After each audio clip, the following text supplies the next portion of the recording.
Tapi ternyata ada amalan yang membuat kita bisa terlahir seperti bayi setiap hari. Apa itu? Berwudu. Kata beliau, tapi ada syaratnya supaya keluar habis wudu ditambah sholat 2 rakaat. Fa in huwa qa'imun fa shalla, jika dia sholat 2 rakaat atau berapa rakaat, fa hamidallah wa athna alaih, lalu dia puji Allah, dia besarkan Allah, billadzi huwa lahu ahlun, sebagaimana mestinya Allah pantas mendapatkan pujian. Bahulillah, lalu dia kosongkan hatinya hanya untuk Allah.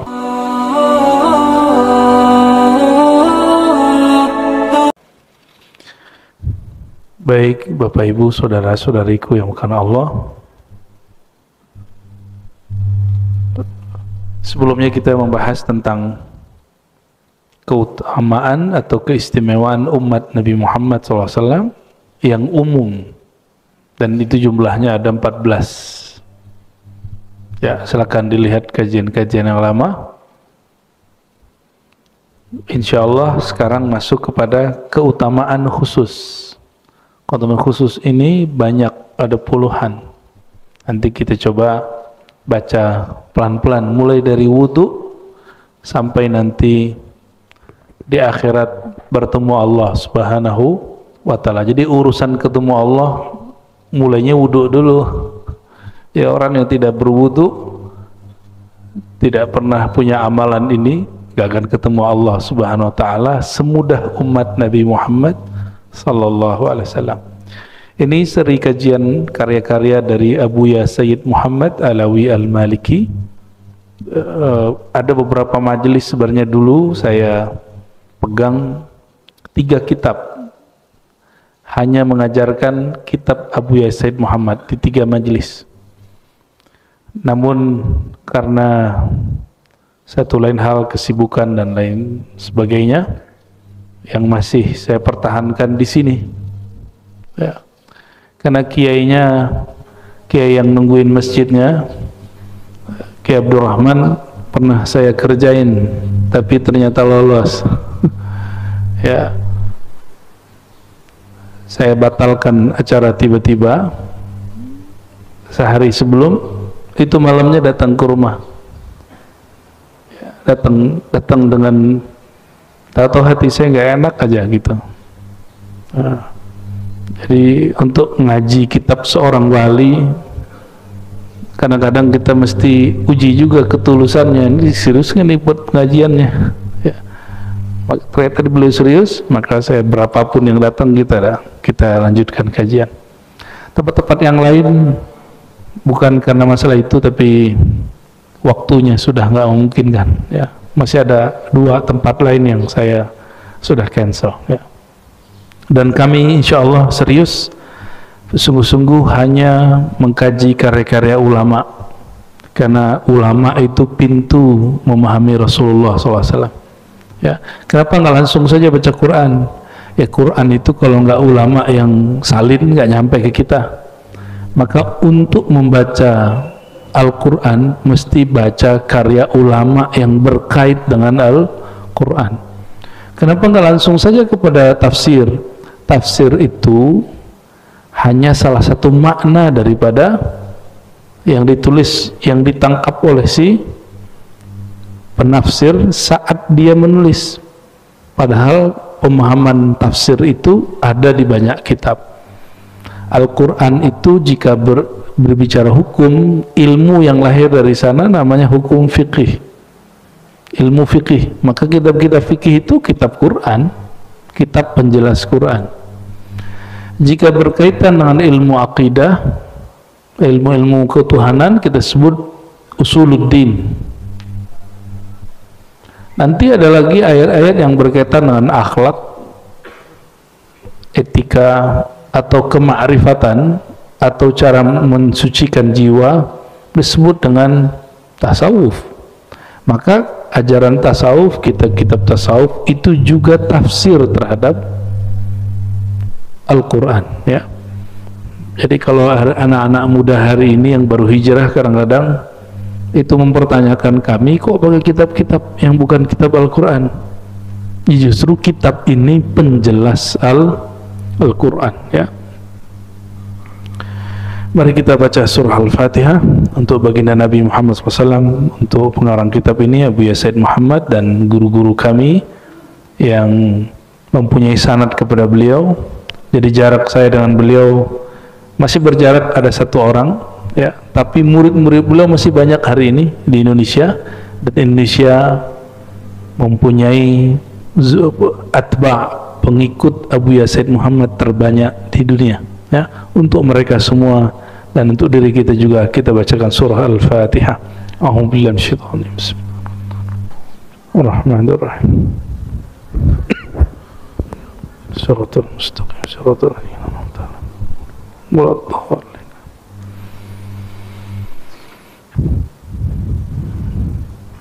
Bismillahirrahmanirrahim. Wabihi qala al-muallif Abu Said Muhammad al-Maliki syaraful wudu wa fadluh, ya. Semoga nanti sudah ada terjemahannya, jadi teman-teman dapat mencari kitab ini. Ini biasanya ini percetakan langsung terjemahin, ya, biar kita ngomongin, ya.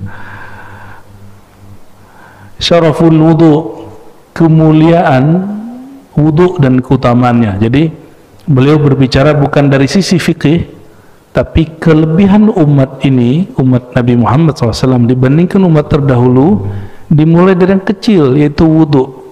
Maka wudu yang kita lakukan tadi, termasuk tayamum, itu amalan yang tidak pernah ada seperti itu di amalan ulama-ulama Bani Israel. Umat-umat terdahulu nggak ada. Mereka bersuci tapi dengan cara yang berbeda. Kita baca sedikit. Wa minasyarafil ladzi dakharahu Allah Ta'ala li hadhil ummah ma'addahu min ats-thawabil jazil wal fadlil jamil al-wudu, ya. Salah satu kemuliaan yang Allah simpan untuk umat ini dan tidak diberikan kepada umat terdahulu adalah Allah memberikan rahasia ganjaran yang besar terhadap amal yang kecil dari wudu, tapi pahalanya nggak kecil gitu. Pahalanya nanti ketemu Allah. Nanti kita coba lihat, ya. Hadis pertama, semua hadis yang disebutkan di sini disebutkan sumbernya. Itu yang saya suka dari kitab ini. Man tawadda'a wa ahsana al-wudu kharajat khatayahu min jasadihi hatta takhruja min tahti azfarihi. Orang yang berwudu lalu ahsanal wudu, bukan akmala, tapi ahsan, membaguskan wudunya. Karena menyempurnakan tidak mungkin, kita nggak bisa sempurna. Kharajat khatayahu min jasadi. Kalau orang bisa melihat secara hakikat, dia akan melihat kharajat khataya, kesalahan-kesalahan orang itu keluar dari jasadnya, hatta takhruj min tati azfari. Kalau ada yang masuk ke kuku lalu keluar, itu kotoran-kotoran yang zahir ataupun yang batin itu keluar. Begitu kata beliau di riwayat Imam Muslim, ya. Lalu di hadis yang berikut beliau menambahkan, ya, keluarnya itu kharaja min wajhihi kullu khati'atin nazara ilaiha bi'ainihi. Tadi matanya pernah memandang sesuatu yang Allah tidak ridho enggak? Atau kita melihat sesuatu lalu kita merendahkannya, atau kita berprasangka kepadanya, terbersit itu, maka di wajah ini menempel kegelapan. Gelap di sini bukan berarti kulit hitam, bukan. Gelap di sini banyak kok orang kulit hitam wajahnya bercahaya. Dalam bercahaya itu maksudnya kondisinya kayaknya menyenangkan. Nah, kalau hati kita ini gelap, maka cahaya wajah ikut gelap, ya, cahaya wajah ikut gelap. Maka jangan pernah simpan keburukan apa aja, ya. Coba Bapak Ibu, kenapa kita mesti, saudara-saudariku, kita mau sholat itu wudu dulu? Karena Allah nggak suka ngelihat muka orang yang kotor oleh noda-noda dosa terus menghadap kepada beliau. Nah, jadi ada amalan tanpa tobat, kok dosa-dosa kita gugur. Itulah wudu. Oleh karenanya seorang mukmin yang menjaga wudu disebut dia fi wajhihi nur, karena wudu itu dari ada makna dhiya, sinar, wajahnya bersinar, ya. Kharaja min wajhi, keluar dari wajahnya kullu khati'atin, semua yang kesalahan, bukan satu, semua, kullu khati'atin. Kita ngelihat orang nih, gitu ya, itu ngefek ke wajah, ngeremehin orang, nanti nempel di wajah, memori itu nanti akan hancur, hilang. Nazara ilaiha bi'ainihi, yang disebabkan karena dia memandang sesuatu, ma'al ma, keluar akan ikut turun bersama air atau bersama akhir qatril ma, akhir terakhir air yang netes. Begitu juga tangan, begitu juga kaki, ya. Kharajat kullu khati'atin mashatha rijlah ma'al ma' wa akhir qatril ma hatta yakhruja naqiyan min adz-dzunub. Jadi kalau dimulai dari tangan, wajah, kepala, coba kepala kita ini berapa joroknya otak kita ini, sampai kaki. Lalu Nabi mengatakan hatta yakhruja naqiyan min adz-dzunub, sehingga dia keluar dari tempat berwudu, dia juga sudah bersih dari semua dosa. Jadi cukup dengan wudu. Umar terdahulu kalau ada kesalahan itu mesti melakukan hal yang berat-berat dulu, sedangkan kita untuk menghapus semua kesalahan itu cukup dengan berwudu. Kecuali ada hak-hak manusia yang kita ambil, itu tidak cukup dengan wudu, mesti kembalikan haknya. Ngambil sendal orang di masjid, ya balikin dulu sendalnya, nggak ada urusannya dengan wudu, ya. Di riwayat Amr bin Ambasah, ini juga riwayat Imam Muslim, ada kalimat begini, ma minkum rajulun yuqarribu wudu'ahu fayumadminu wa yastanshiku fayantathir illa kharrat khataya wajhi wa fihi wa khayashimihi, ya. Summa idza ghasala wajhahu kama amara Allah illa kharrat khataya wajhi min atrafi lihiyatihi mal ma. Sama dengan tadi, bedanya di belakang ada kalimat fa in huwa qama fa shalla fa hamidallahu wa athna alaihi majjadahu billadhi huwa lahu ahlun farra qalbuhu illa ansarafa min khati'ati kaiti yaumin ka yauma waladatuhu ummu. Jadi mau diampuni seperti baru lahir, nggak mesti nunggu Ramadan. Kelamaan kan, kelamaan tuh ke Ramadan, man shoma ramadhana imanan wa ihtisaban, itu masuk. Tapi ternyata ada amalan yang membuat kita bisa terlahir seperti bayi setiap hari. Apa itu? Berwudu. Kata beliau, tapi ada syaratnya. Dia berwudu dengan sebaik-baiknya, bukan selama-lamanya. Ini bedakan. Banyak yang berwudu lama tapi tidak sempurna. Wudu itu nggak usah lama.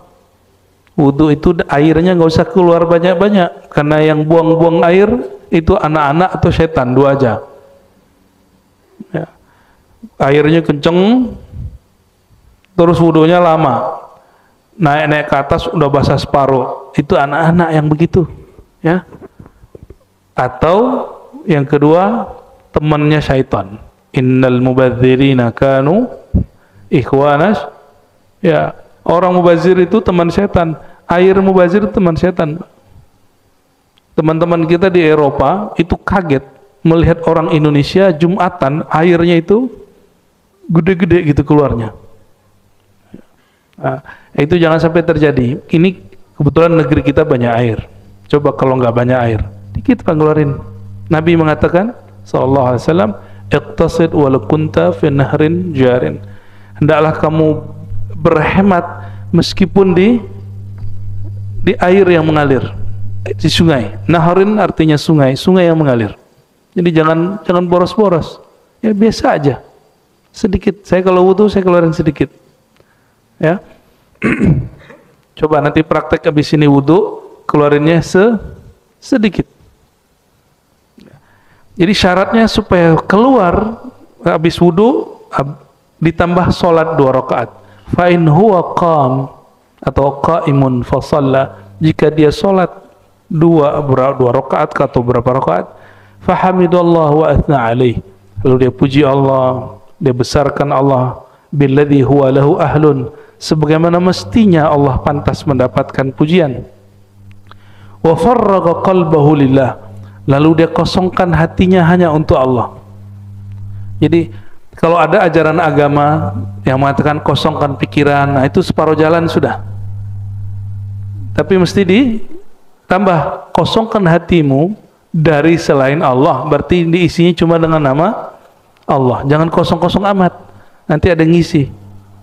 Illan sarafa min khati'atihi, melainkan nanti ketika dia keluar, dia berdiri, pergilah semua dosanya, hilanglah semua dosanya seperti bayi baru lahir. Kayhaiti yauma kayauma waladathu ummu, seperti hari dia baru lahir. Nah, itu wudu yang gimana? Wudunya selalu ingat Allah, airnya tidak mubazir dan tidak was-was. Jadi wudu itu jangan berulang-ulang yang was-was. Ya. Orang yang was-was, saya sampaikan kepada yang was-was yang wudunya lama, coba amalkan wudu hanya sekali-sekali. Jadi jangan 3 kali. Cobain. Jadi ada teman-teman kita yang seperti itu, kita buat latihan. Kamu hanya boleh berwudu sekali seminggu ini. Jadi dia sekali wajah, sekali tangan. Itu berat bagi dia. Setiap wudu setengah jam. Itu pas masuk masjid udah basah separuh, padahal ini sudah dewasa. Ternyata pernah baca kitab tapi salah faham. Imam Ghazali mengajarkan kalau wudu sampai di tangan baca apa, di wajah baca apa. Itu bukan dibaca begini, itu hanya dimakrifatkan, hanya dimaknakan, bukan kemudian panjang nanti. Itu doanya udah 3 lembar. Kapan selesainya? Ya. Maksud Imam Ghazali nggak begitu, ya. Yang berwudu masih lama, nah, nanti hati-hati. Ada satu syaitan nempel di dirinya. Kalau wudunya masih begitu, masih berulang-ulang was-was. Nanti dia kalau masuk, dia mikir, kayaknya belum sempurna, kayaknya belum. Nah, orang-orang ini kena syaitan namanya walahan. Apa nama syaitannya? Walahan. Syaitan inilah yang memberi was-was di dalam pikiran sehingga orang yang berwudu merasa wudunya belum sempurna. Wudu kita nggak akan pernah sempurna, tapi cukupkan rukun dan syaratnya. Dah, nggak usah sempurna. Yang sempurna hanya milik Allah Subhanahu wa ta'ala.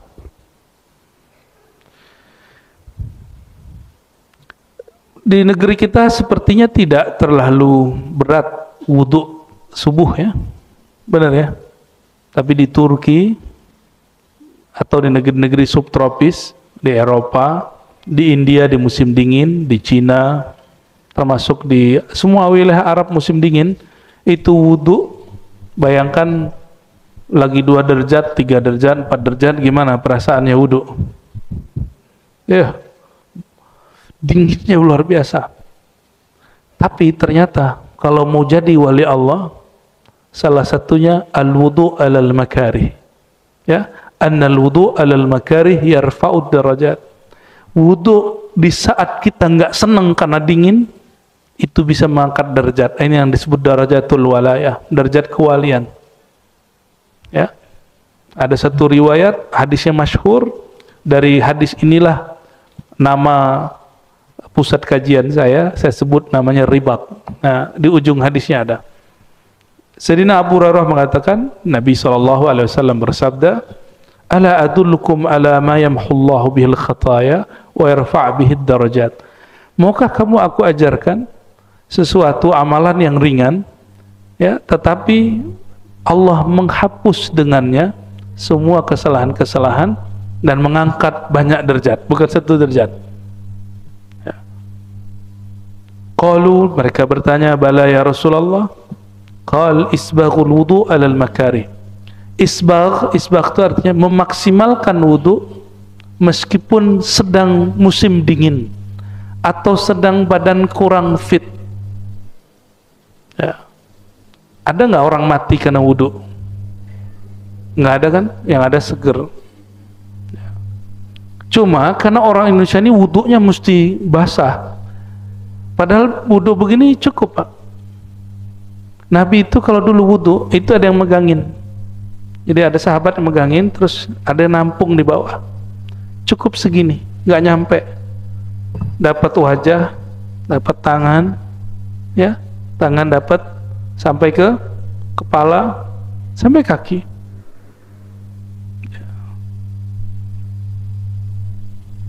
Nggak perlu saya tunjukin lah ya, sudah banyak orang nyontohin di YouTube ya.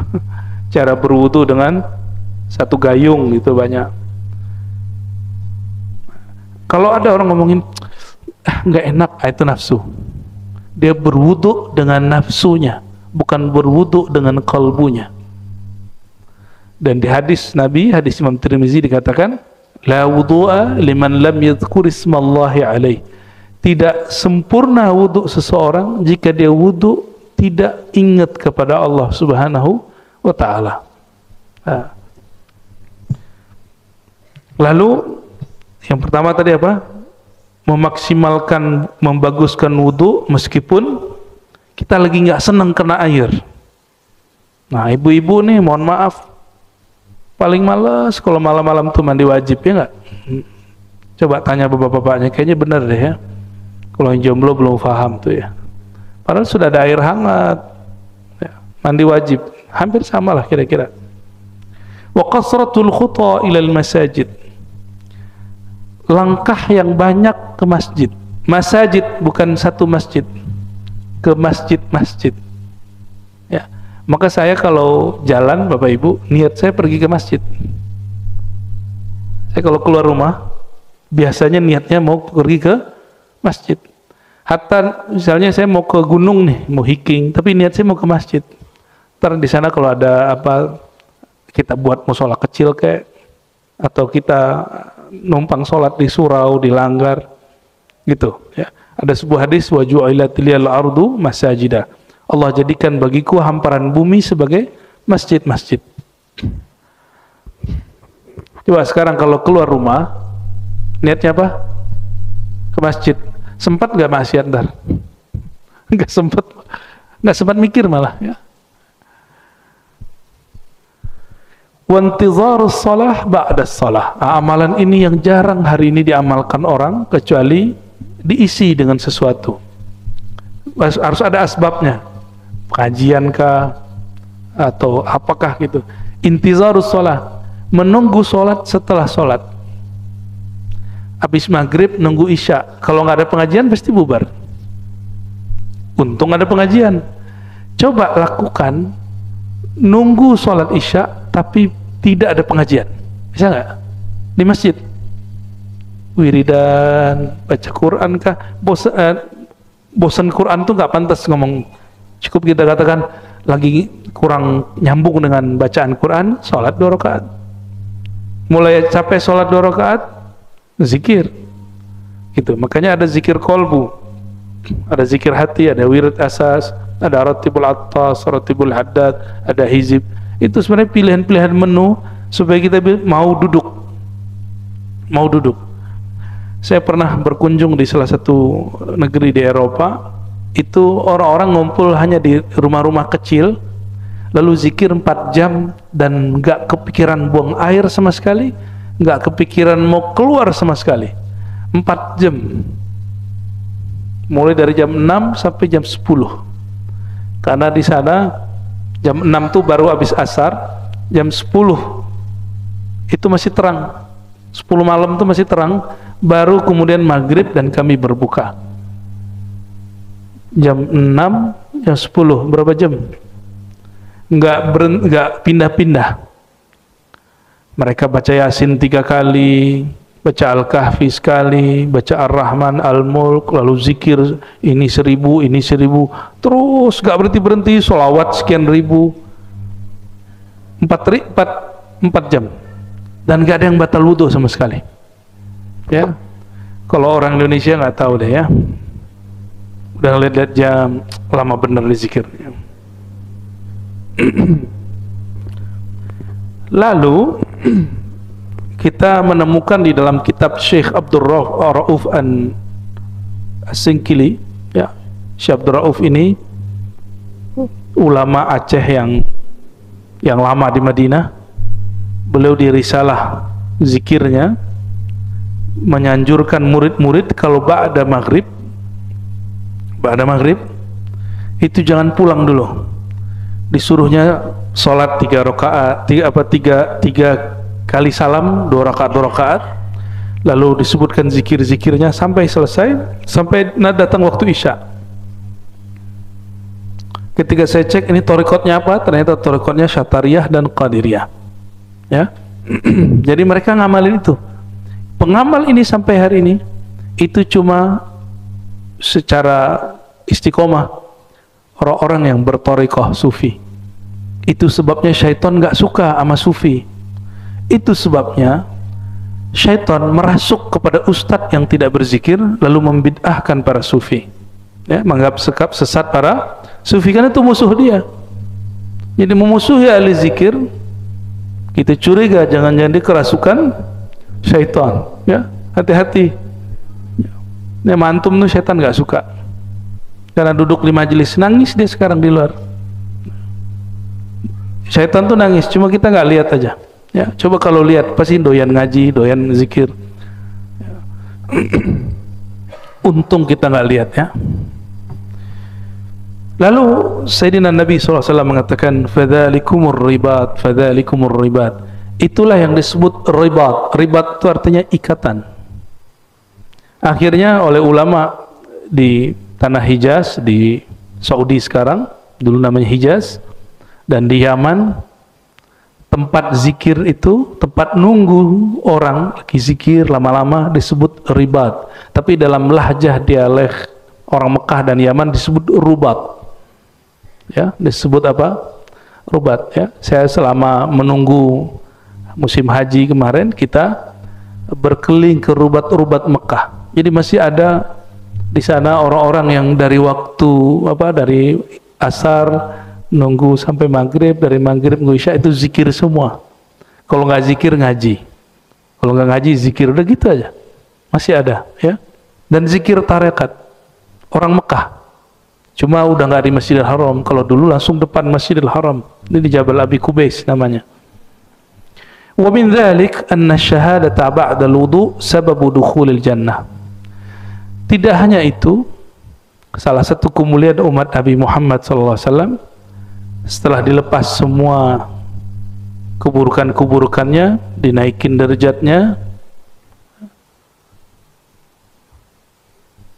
dijadikan syahadat setelah wudu sebab masuk surga. Syahadah ba'dal wudu, syahadat setelah wudu adalah mahar masuk surga. Nah, kita bacain hadisnya, ya. Dari Sayyidina Umar, qala Rasulullah SAW, man tawadda'a fa ahsana wudu'ahu. Siapa yang berwudu lalu memaksimalkan, membaguskan wudunya, tsumma qala asyhadu an la ilaha illallah wahdahu la syarikalah. Aku bersaksi tiada yang berhak disembah kecuali Allah yang Maha Esa, tiada syarikat baginya, wa anna Muhammadan abduhu wa rasuluh. Ya. Itu lalu biasanya tambahin doa, ya. Doanya apa? Allahumma ja'alni minat tawwabin. Ya Allah, jadikan aku orang yang berkali-kali tobat. Nah, kita ulangi terjemahannya, bukan sekedar orang yang bertobat, tapi diartikan apa? Orang yang berkali-kali tobat. Waj'alni minal mutahhirin. Jadikan aku, ya Allah, orang yang suka bersuci. Bersuci di situ artinya suka berwudu. Futihat lahu. Nah, di hadis ini tidak digabungkan dengan hadis yang lain. Di hadis yang lain ada tambahan, lalu dia baca raditu billahi rabba wa bil islam bidina, hadis Imam Muslim, ya. Dikatakan di hadis ini, siapa yang baca syahadat dan doa ini, futihat lahu abwabul jannah, dibukakan bagi dia pintu surga ats-tsamaniyah, yang pintu surga itu ada 8. Jadi surga itu pintu di sini bukan pintu yang kita pahami, tapi maksud gerbang besar. Nanti di gerbang itu ada tempat-tempat orang masuk. Yadkhuluha min ayyiha syaa. Dia boleh masuk dari 8 pintu besar itu, boleh pilih mana saja. Kalau kita lihat-lihat, kok bisa ya? Oh, ternyata wudhu itu adalah asal semua ibadat. Kenapa? Kalau kita nggak wudhu, sah nggak sholatnya? Orang nggak wudhu, baca Qur'annya nikmat nggak? Orang nggak wudhu, ngajinya pun nggak fokus. Ya? Orang yang tidak wudhu juga tidak diperkenankan tidak sempurna dia melakukan manasiknya. Ya? Jadi wudhu itu boleh disebut aslu kulli ibadatin, karena dia isinya bertaharah, bersuci. Ini tentang wudhu. Jadi wudhu itu apa saja kata Sayyid Muhammad? Wudhu itu mensucikan manusia setiap anggotanya. Cuma di sini tidak disebutkan satu rahasia, ya, karena ada yang membid'ahkannya. Kalau kita wudhu di akhir, jadi yang musab yang terakhir itu tetesannya minum, gitu. Nah, dan ini dijadikan sebagai amalan oleh Sidi Ahmad bin Idris al-Idrisi, seorang ahli hadis dan juga seorang ahli zikir di abad keberapa itu ya, 1800 itu berarti abad 19 ya. Beliau mengajarkan salah satu cara untuk mengurangi porsi syaitan dalam diri. Bahkan kata sahabat saya yang dia Allah kasyafkan rahasia wudhu, kata beliau, saya gak usah sebut namanya, orang yang melakukan amal ini Allah bakar syaitan dari dalam dirinya. Wallahu a'lam bishawab. Mungkin saja ya, nanti dicobain Pak. Kalau wudhu, usapan yang ketiga jangan pertama. Kan yang pertama yang keluar apa? Kotoran, dosa. Yang ketiga itu sudah cahaya. Jadi yang ketiga terakhirnya baru di sisa aja di sini. Gitu. Gak usah kemudian diambil, enggak. Itu namanya minum air keran. Ya, yang bekas wudhu kita itu sudah cahaya Allah yang masuk. Cahaya itu kalau masuk, kata masyayikh kita, ini bisa mengurangi syaitan dalam diri, was-was nanti hilang sendiri. Ya, jadi obat orang was-was wudhu itu air wudhunya sendiri. Ya, kenapa yang ketiga? Kalau Rasulullah SAW mulai dari awal wudhu sampai akhir itu diperebutkan sahabat Nabi, karena Nabi itu wudhu nggak banyak, air segini aja, air segini yang netes ke bawah ditampung oleh mereka. Jadi sahabat Nabi itu kalau Nabi wudhu udah begini. Kita mungkin hidup zaman sekarang, kalau nggak benar cara membaca hadis, nggak benar baca akidah, sok-sok ahli tauhid seperti yang muncul hari ini, mungkin kita bilang ini Muhammad nih musyrik, sahabat-sahabat Muhammad musyrik, nggak jadi ikut Muhammad, pasti gitu. Nanti antum akan begitu kalau ketemu Imam Mahdi, masa Mahdi begini, gitu. Ya. Seperti itu Abu Jahal, Abu Lahab. Ya, dia lihat, kok gini amat ya umat Nabi Muhammad ini kepada Nabi Muhammad. Ya, nggak terima mereka nggak terima.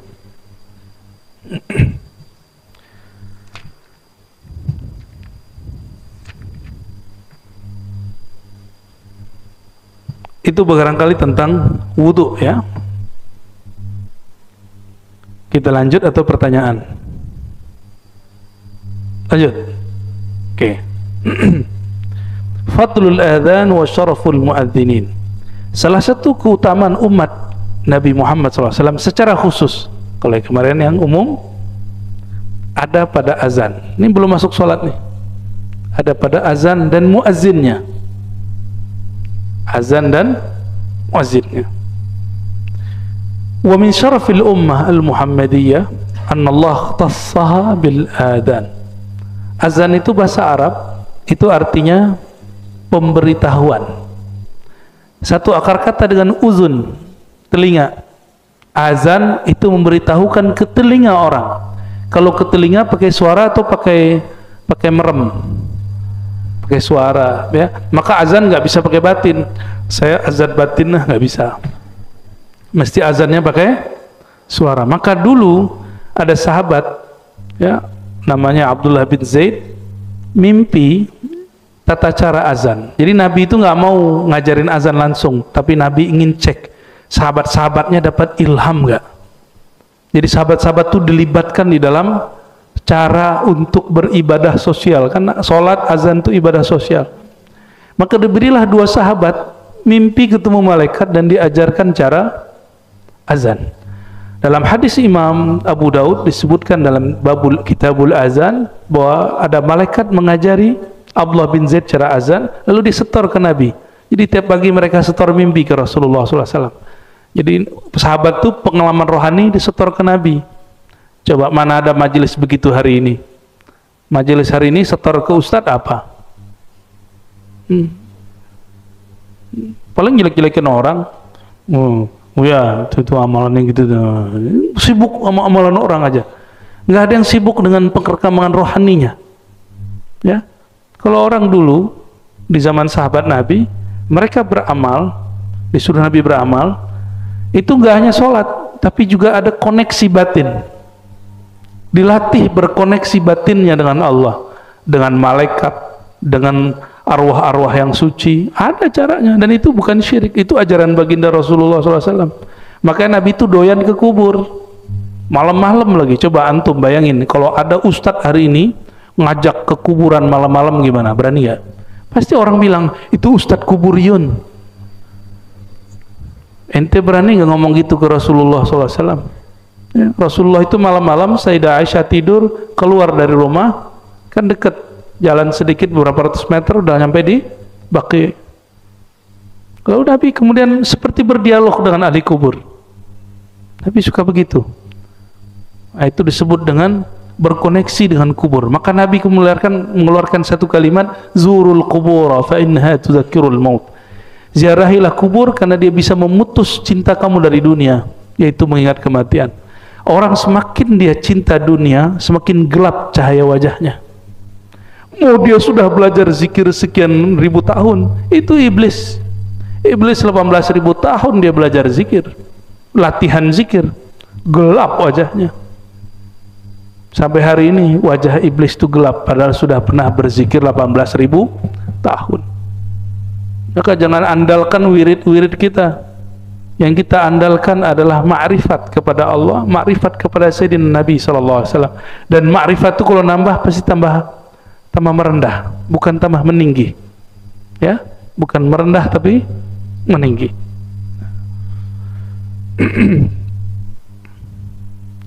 Lalu Abdullah bin Zaid lapor setor kepada baginda Rasulullah SAW. Umar dengar, apa kata Umar? Loh, kok mimpi kita sama?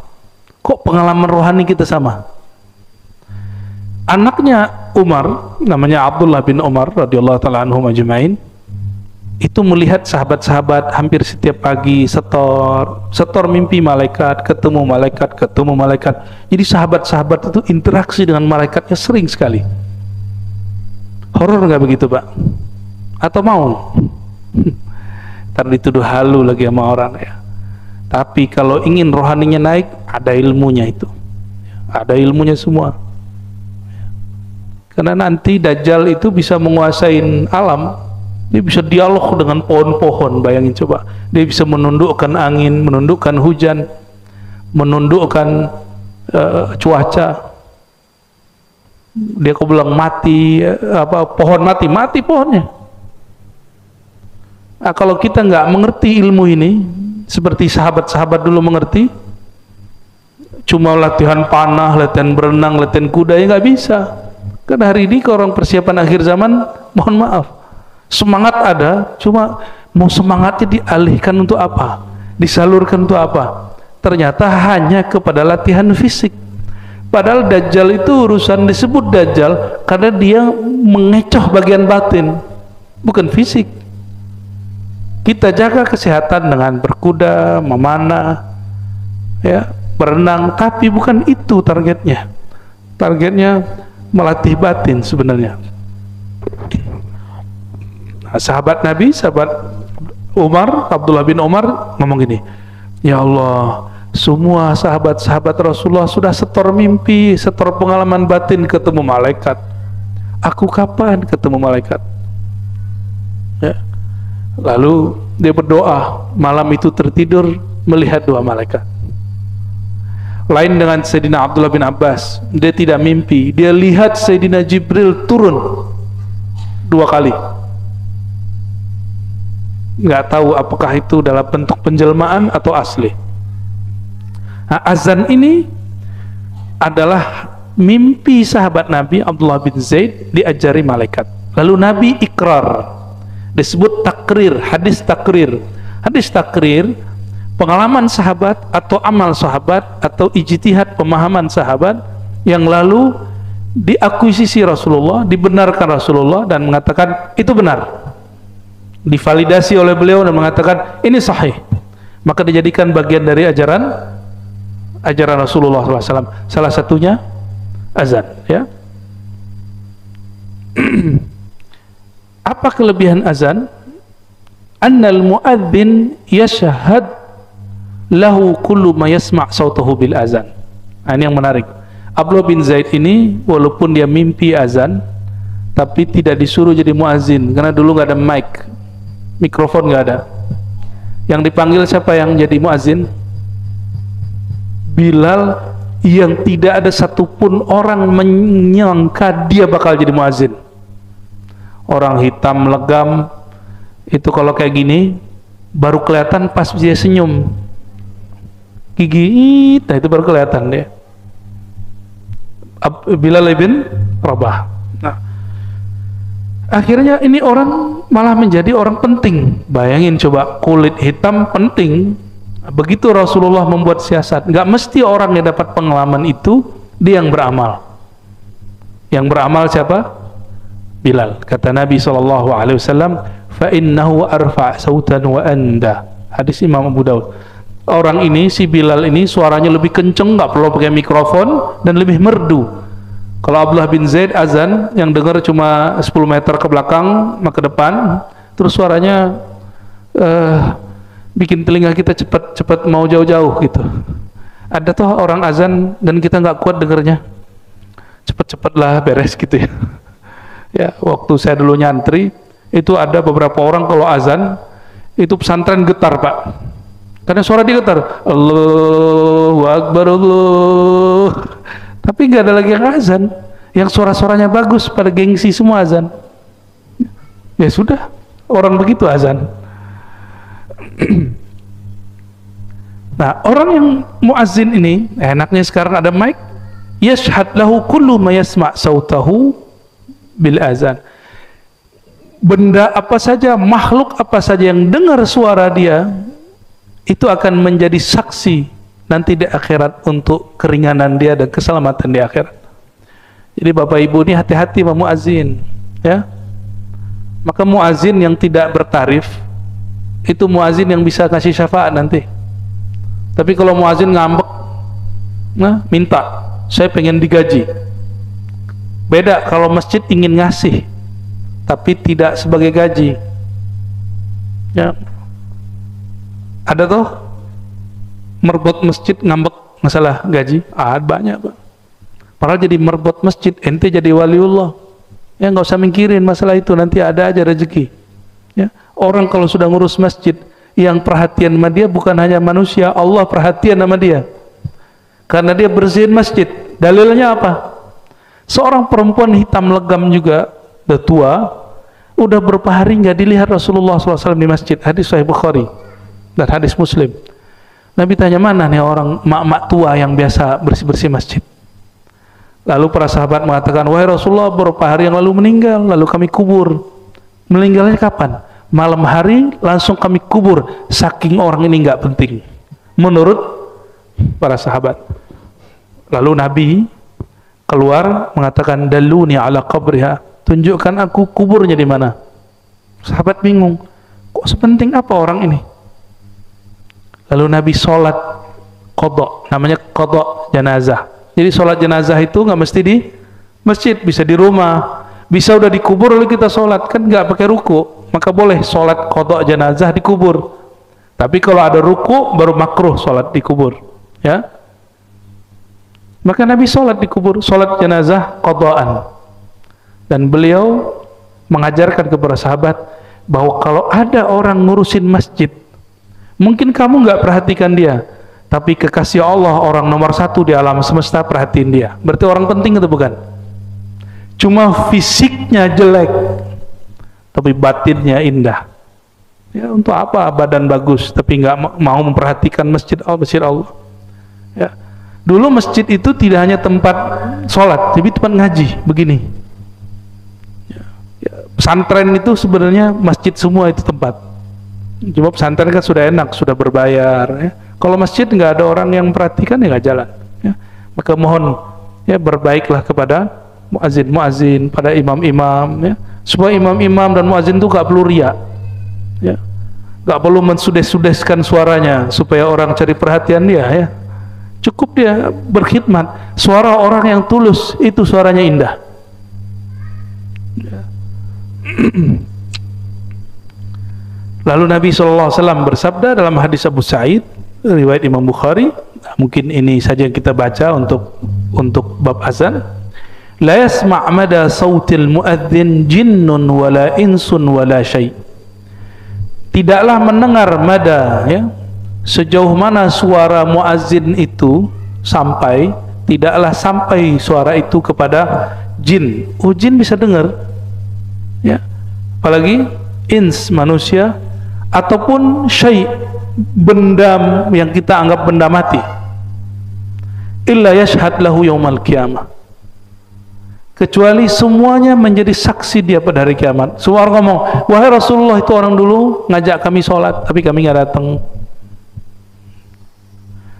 Annahu yashhad lahu kullu ratbin wa yabisin. Di riwayat lain, di riwayat Abu Daud ditambahkan, bahkan jika ada pohon-pohon, kalau dulu kurma yang kering atau basah pun, atau daun kering, daun basah pun, semuanya menjadi saksi bahwa orang ini pernah azan bersyahadat kepada Allah SWT.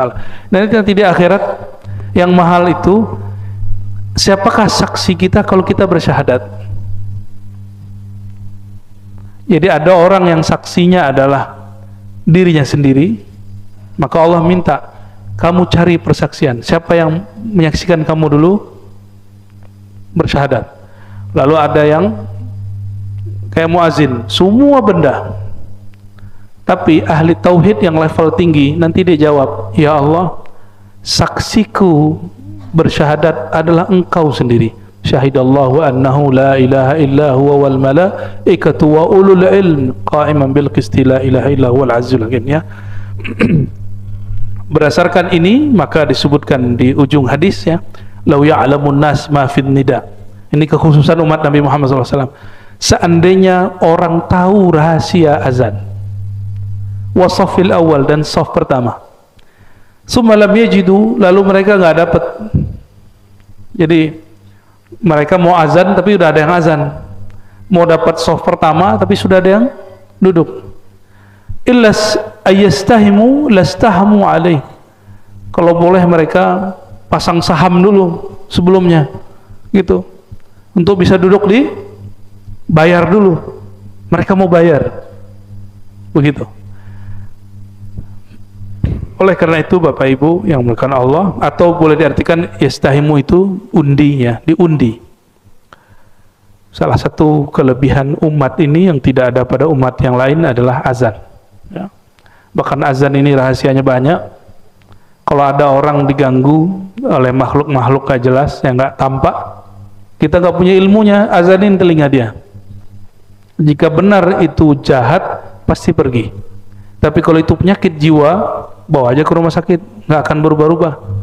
Tapi jika ada memang, karena jin ini bisa mengalir pada darah, diazanin pasti disembuh. Tapi kalau orang stres bisa nggak?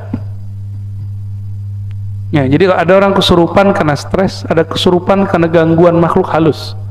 Kalau karena stres, itu nggak akan bisa diruqyah. Paling diulang lagi bacaan kita semua. Ya, kita bacain kursi, dibacain kursi juga. Ya. Tapi kalau kesurupan karena gangguan jin, itu diazanin minimal pas azan dia berhenti.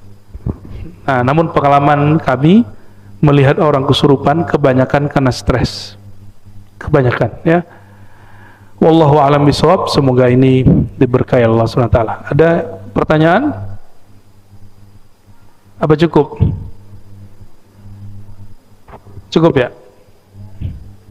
Oke, ada satu. Silakan.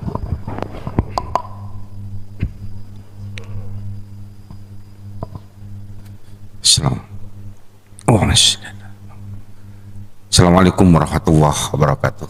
Assalamualaikum.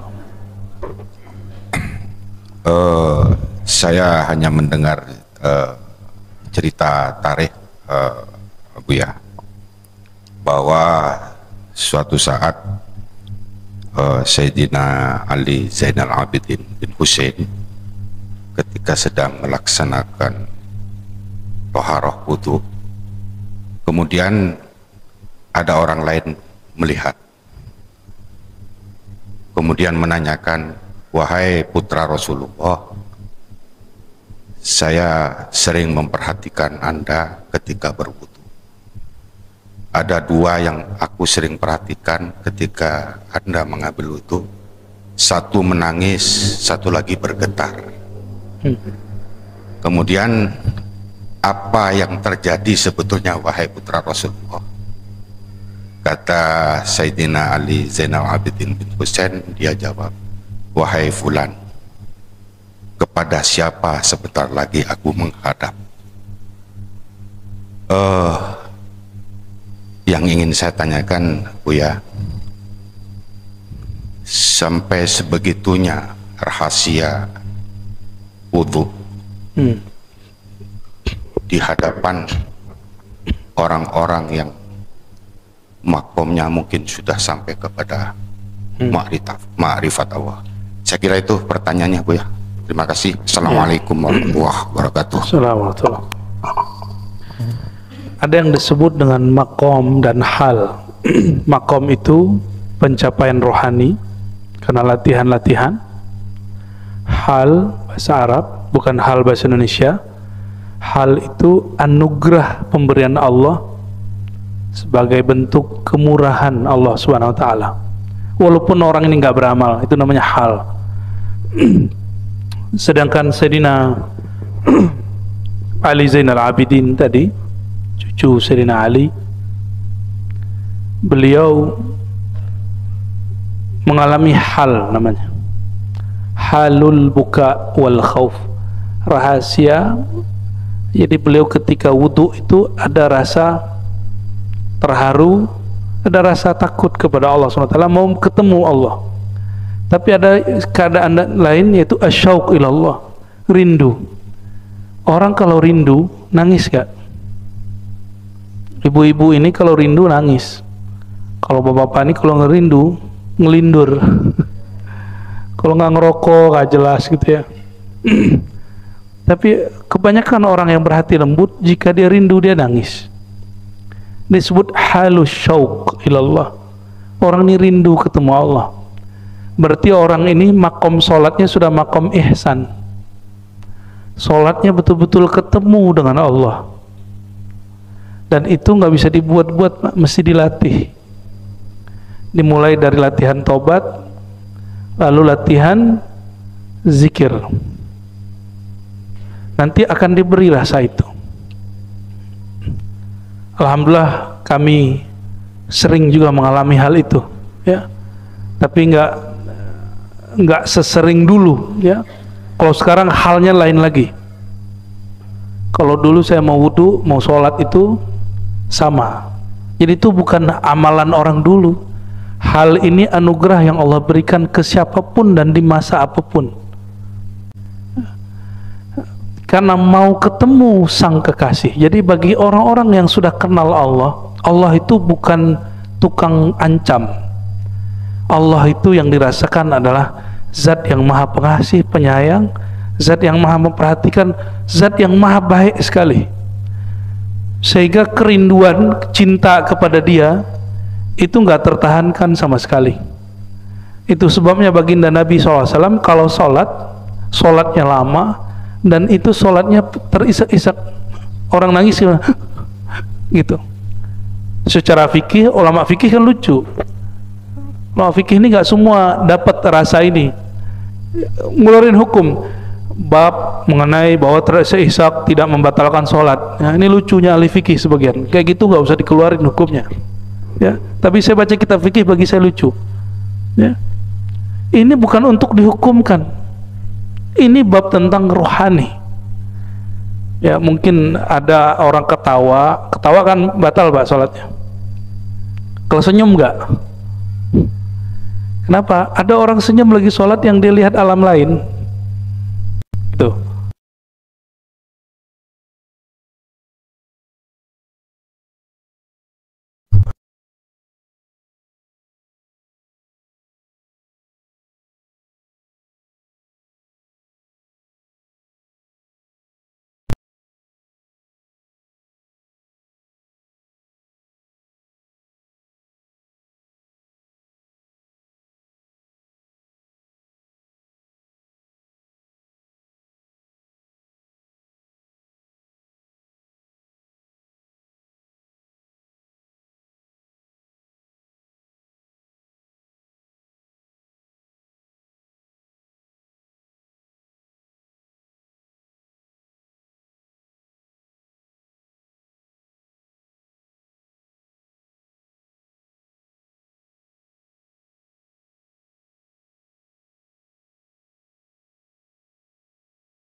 Agak pluralis.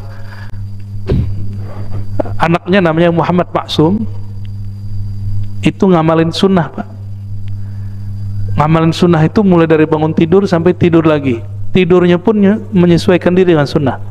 Suatu kali dia nggak pernah tinggal sholat jamaah, masuk masjid lupa kaki kirinya dahulu. Ketika melangkah kedua ketiga, dia lihat kakinya, kenapa kaki kiriku langsung masuk ke masjid Baitullah? Maka dia tersan 3 hari 3 malam nggak bangun-bangun. Orang dulu begitu. Adakah hal itu sekarang? Masih ada. Cuma itu biasanya baru dizohirkan kalau orangnya meninggal.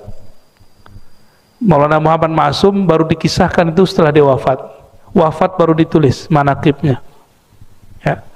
Jadi hal-hal begitu ada memang ya. Dan itu tinggal dibuat.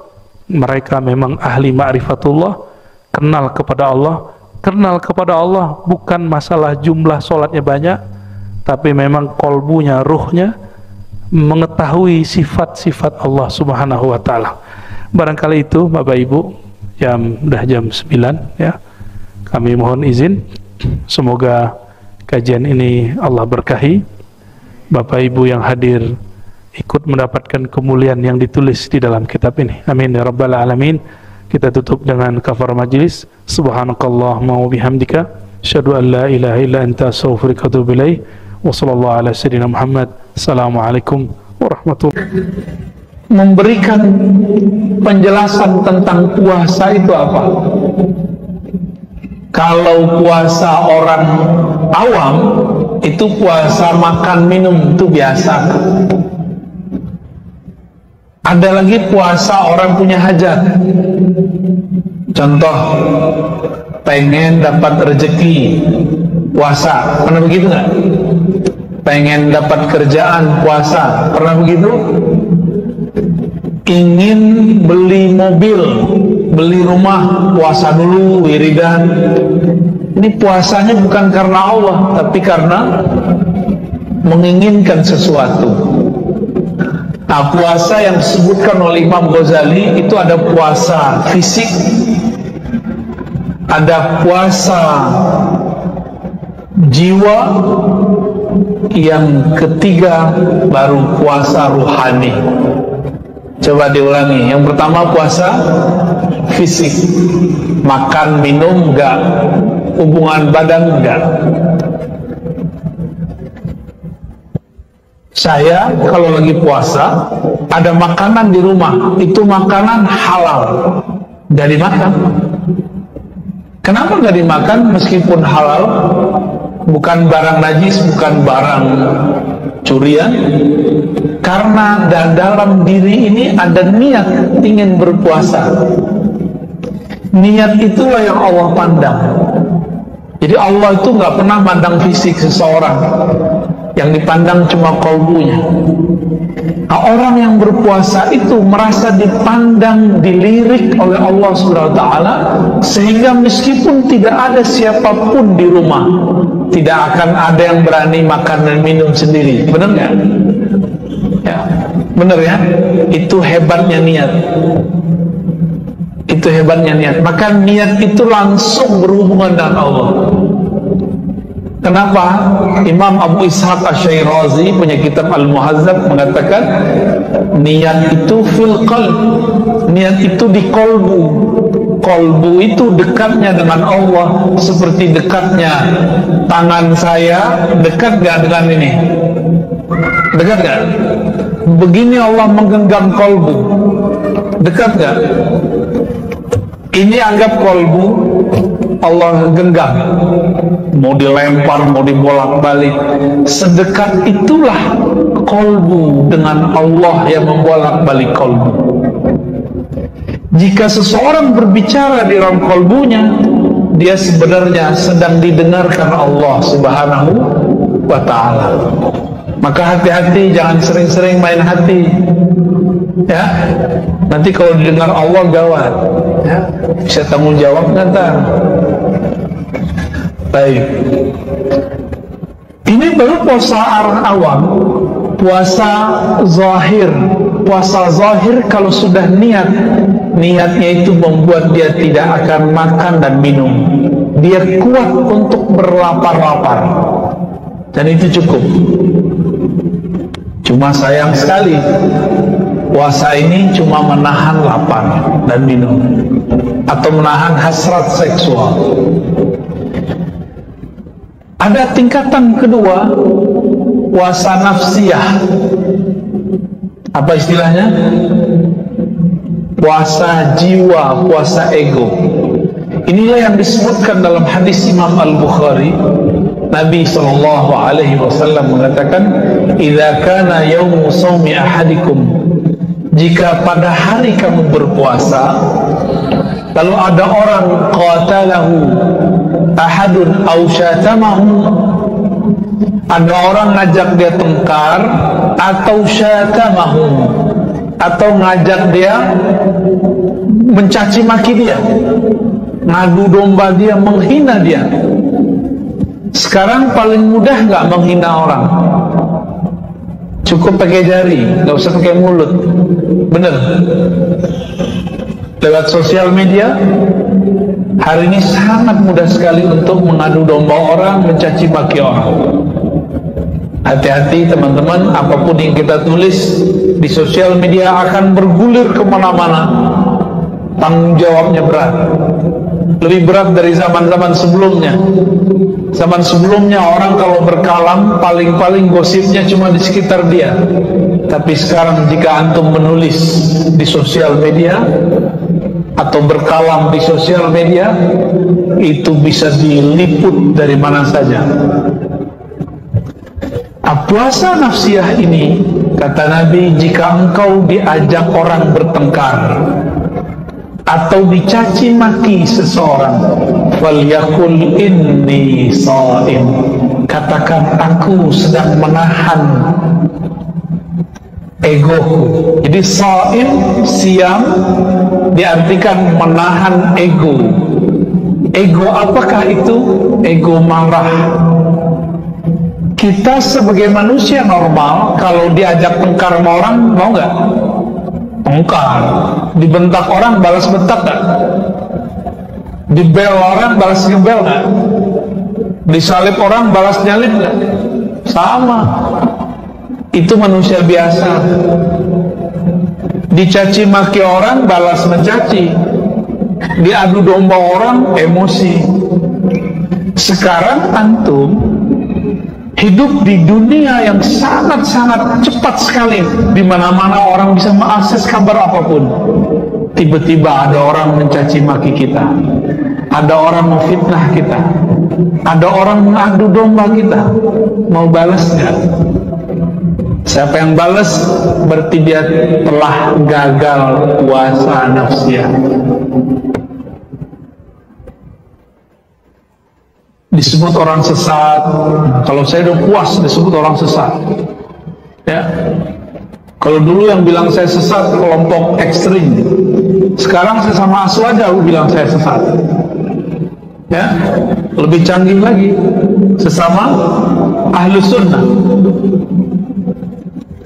Tapi saya nggak boleh terpancing, karena Nabi mengatakan, jika kamu pribadi yang berpuasa di hari yang berpuasa, lalu ada orang sedang mengata-ngatain, ada ngajak tengkar kamu, falyakul inni shaim, cukup katakan saya sedang shaim, saya sedang puasa.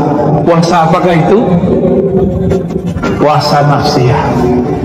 Makanya saya berharap ini kebanyakannya anak muda, ya, selebihnya pernah muda, ya.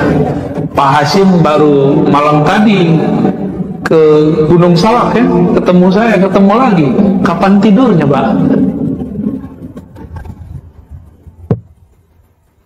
Anak-anak muda betul-betul egonya sedang naik.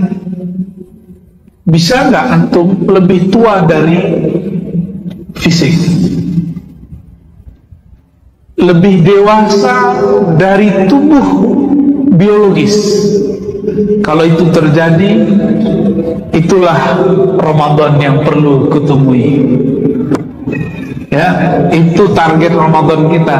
Ya, maka Ramadan tahun ini nggak usah tinggi-tinggi sampai level 3, cukup level 2. Bisa nggak ketika ada orang ngata-ngatain kita di sosial media, kita nggak balas ngata-ngatain?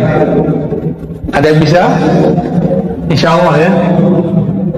Insya Allah bisa. Ada orang menganggap kita sesat, kita ahli bid'ah, kita orang nggak benar, dan banyaklah yang terpancing dengan kalam-kalam ini. Lalu kita nggak usah membalasnya, cukup kita katakan nanti kebenaran akan terungkap. Bisa nggak? Kalau bisa, berhasil masuk ke puasa level 2. Dan Imam Ghazali menyebut ini puasa khawas. Khawas ini boleh disebut puasa level wali. Pemuda jadi wali sangat mungkin, karena di akhir zaman ini, kalau kita nggak menjadi kekasih Allah, pasti kekasih setan, ya. Maka mesti menjadi kekasih Allah. Allahu waliyul ladzina amanu. Allah lah wali orang-orang beriman. Maka orang beriman mesti meniru sifat-sifat yang telah Allah sebutkan dalam al-asma'ul husnanya. Coba perhatikan di dalam Al-Quran, lebih banyak sifat penyayang, nama penyayang, pengasih, atau Allah yang maha mengancam, menyiksa? Mana banyak? Penyayang. Tapi kenapa orang yang baca Quran kurang penyayang? Kenapa memandang orang gak dengan kasih sayang, tapi dengan kebencian? Memandang orang lain sebagai rivalitas, saingan. Gak begitu kita memandang orang kalau sudah baca bismillah. Maka ciri-ciri orang yang sudah masuk nur basmalah di dalam dirinya, dia memandang siapa saja dengan kacamata kasih sayang.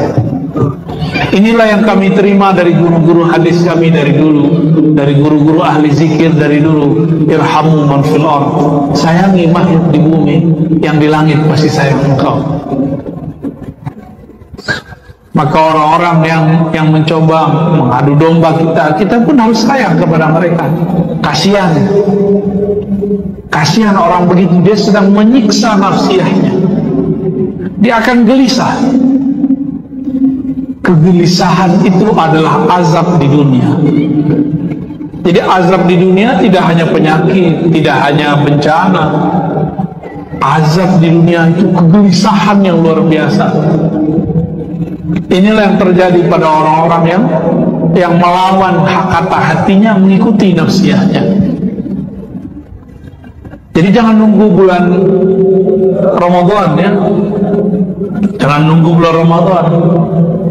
Oleh karena itu memang benar kata ulama-ulama kita terdahulu, hendaklah engkau menjadi rabbaniyin samadaniyin wala takunu ramadaniyin. Jadilah kamu dua karakter. Rabbani ini karakter yang kalbunya terikat dengan Rabb, atau samadaniyin yang kalbunya hanya bergantung kepada Allahus Samad. Jadi nggak bergantung dengan kata makhluk.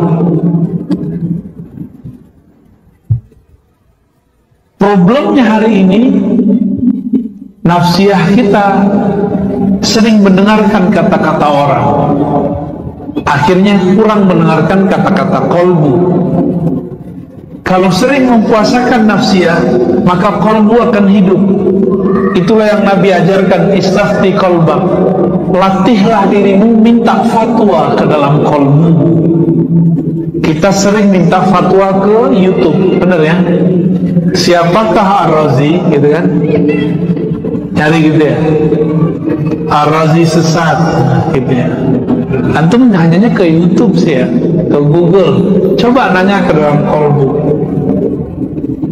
Ada ustadz mau kita berguru nih, mau dengerin pengajiannya, sholat 2 rakaat, minta, ya Allah, jika ustadz ini memang bisa menghantarkan aku mengenal engkau, mengenal Rasulmu, mudahkan, beri petunjuk. Jangan langsung buka buatan orang-orang Yahudi itu. Katanya anti Yahudi, tapi apa-apa nanyanya ke Yahudi, enggak?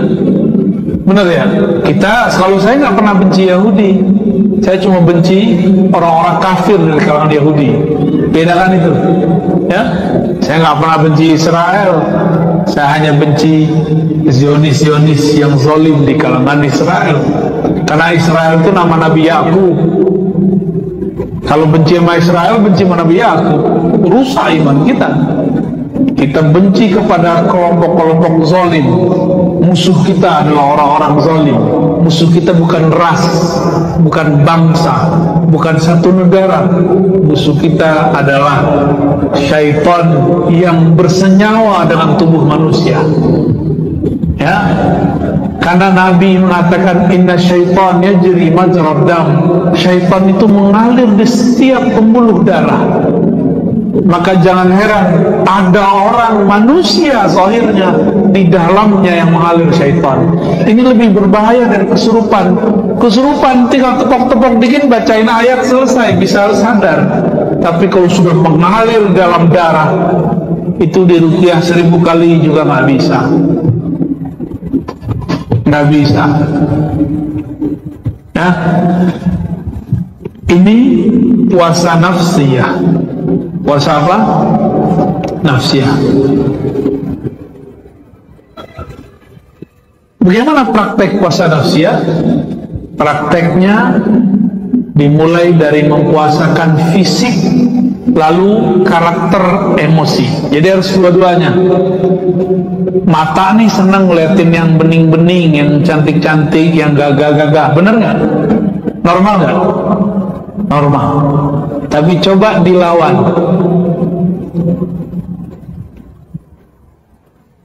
Sekarang itu untuk melihat yang cantik, yang gagah itu nggak perlu ke tempat umum.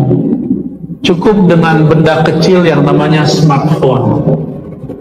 Bisakah menahan itu? Gejolak itu namanya gejolak nafsiyah. Mampukah menahan gejolak itu lalu mengalihkannya?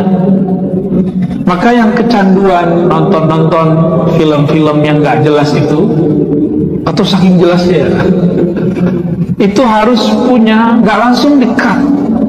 Antum harus ganti dengan film-film yang dosisnya lebih rendah, misalnya kungfu, petualangan.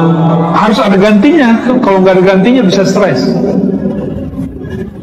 Bisa stres. Orang kalau mau berhenti ngerokok nggak boleh langsung, dia harus pelan-pelan, kurangi, dan harus ada kesibukan. Diganti dengan menyemil apa gitu ya. Ada orang kena candu narkoba, nggak boleh langsung berhenti. Maka ini beberapa akhwat nih kejam juga sama laki-laki. Lu berhenti, kalau nggak pisah sama gua. Nggak begitu caranya, pelan-pelan. Kalau saya langsung berhenti dengan cara nazar, untungnya belum benar-benar kecanduan. Kalau udah kecanduan, nggak bisa digituin, bisa stres. Orang lebih milih rokoknya daripada pasangannya. Ya.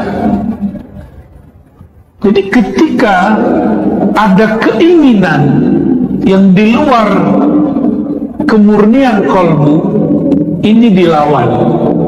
Maka Imam Abdul Karim Al-Jili mengatakan, kebeningan kolbu hanya engkau dapat dengan kufrun nafs. Kufrun nafs itu kalau diterjemahkan melawan kufur, mengingkari nafsiyahmu. Jam 3:30 dini hari enaknya meluk bantal atau di atas sajadah. Enaknya tidur ya, meluk bantal ya. Kebanyakan kita begitu, itu nafsiyah. Namun kalbu menginginkan yang lain. Kalbu menginginkan bangun. Tidur itu dapat apa kita dengan tidur? Orang kaya nggak tambah kaya, orang nggak berilmu nggak tambah ilmu. Tidur nggak nambah apa-apa. Tapi dalam tidur itu ada satu karakter yang muncul, namanya al-kasal, malas. Nah, ini yang harus diobati. Puasa itu ajaib. Orang mengurangi makan bukan tambah malas, justru dia tambah rajin. Karena tubuhnya jadi ringan. Coba cek, kita lemas berpuasa, itu konsep orang biasa. Tapi sebenarnya kita lemas justru karena banyak makan. Selesai makan, tadi habis makan, ngantuk nggak? Ngantuk? Benar? Berarti tidak benar bahwa berpuasa bikin lemas. Justru kalau makan bikin lemas. Coba rasakan, niat puasa jam 11 kita belum lapar, tapi orang yang sarapan pagi hari jam 11 perutnya sudah bunyi. Berarti ada energi lain di dalam diri yang muncul dari kata niat. Maka sahabat-sahabat yang bukan Allah, orang-orang yang berpuasa itu dia sedang melawat nafsiyahnya. Inilah ajaran Imam Ghazali, inilah warisan para ulama-ulama terdahulu dari zaman sahabat Rasulullah SAW. Ada level puasa yang ketiga. Ini antum gak mesti ngikutin, ini terlalu berat. Apa yang ketiga? Puasa ruhani. Ruhani itu hanya mau mengingat Allah, hanya mau ihsan, an ta'budallah ka'annaka tarah. Engkau beribadah seakan memandangnya. Jika tidak memandangnya, maka engkau merasa dipandangnya. Maka puasanya ruh ketika dia tidak lagi memandang makhluk. Kayaknya nggak sanggup ya, belum sanggup ya, belum sanggup kita. Maka kita cukup kejar sampai nomor 2. Namun kalau ingin menjadi kekasih Allah yang spesial, mau ikuti, mewarisi warasatul anbiya, warisnya Nabi, bukan dengan menghafalkan ayat puasa, tapi harus sampai di level ketiga. Sampai di level ketiga. Nabi pernah berkalam begini, ala ma khalallahu batila, ketahuilah selain Allah batil. Maka Nabi tidak pernah mengingat selain Allah di dalam dirinya. Kita nggak sanggup karena pakai akal, kita nggak sanggup karena pakai jiwa, tapi kita akan sanggup jika mengingat Allah dengan ruh, karena ruh itu kekuatannya unlimited, tidak terbatas. Ini kisah terakhir yang mau saya sampaikan sebelum kalau ada tanya jawab. Di 17 Ramadan ada kejadian besar. Siang hari sahabat tidak makan, terjadi peperangan terbesar di alam semesta. Namanya Perang Al-Badar. Perang Al-Badar, ulama ahli sejarah mencari-cari makna apa arti Al-Badar. Maka ketemulah Al-Badar artinya sumur Badar. Ada yang mengatakan Al-Badar ini nama tempatnya Al-Badar. Tapi semua itu kurang tepat. Saya tidak menyebutnya salah, tapi kurang tepat. Al-Badar adalah nama Rasulullah Sallallahu Alaihi Wasallam. Nabi itu disebut Al-Badar. Coba kalau baca sholawat, qala al-badru alaina. Al-badru artinya sang rembulan. Maka disebut perang Badar. Ahlul Badar, mereka orang-orang sang rembulan, orang-orang yang membersamai sang rembulan, yaitu Rasulullah SAW.